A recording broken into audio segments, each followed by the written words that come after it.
മൃഗീയം എന്ന വാക്ക് കേൾക്കുമ്പോൾ ആദ്യം നിങ്ങളുടെ മനസ്സിലേക്ക് എന്താ വരുന്നത്? Welcome to the first episode of the human paragraph.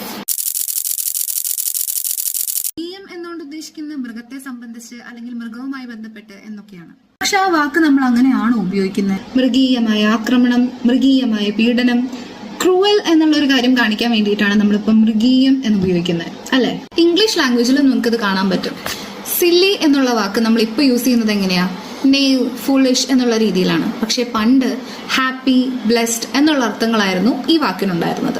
അതേപോലെ തന്നെ വില്ലൻ എന്ന് പറയുന്ന വാക്കോ ഇപ്പൊ നമ്മൾ ആന്റഗണിസ്റ്റ് അല്ലെങ്കിൽ ദുഷ്ട കഥാപാത്രം എന്നുള്ള രീതിയിലാണ് ഉപയോഗിക്കുന്നത്. പക്ഷെ പണ്ട് ഫാമേഴ്സ് അല്ലെങ്കിൽ ലേബേഴ്സ്, തൊഴിലാളികൾ എന്നുള്ള മീനിങ് ആയിരുന്നു ഈ വാക്കിനുണ്ടായിരുന്നത്. അതെങ്ങനെ കാലം മാറുമ്പോൾ വാക്കിന്റെ അർത്ഥം മാറും. ലിംഗ്വിസ്റ്റിക്സിൽ ഇതിനെ പെജറേഷൻ അഥവാ സെമാന്റിക് ഷിഫ്റ്റ് എന്നൊക്കെ പറയും. എനിക്കൊരു ഡൗട്ട്, മൃഗീയം എന്ന് പറഞ്ഞാൽ ക്രൂരത എന്നാണോ അതോ മൃഗത്തെ സംബന്ധിച്ചെന്നുള്ളതാണോ? കമന്റിൽ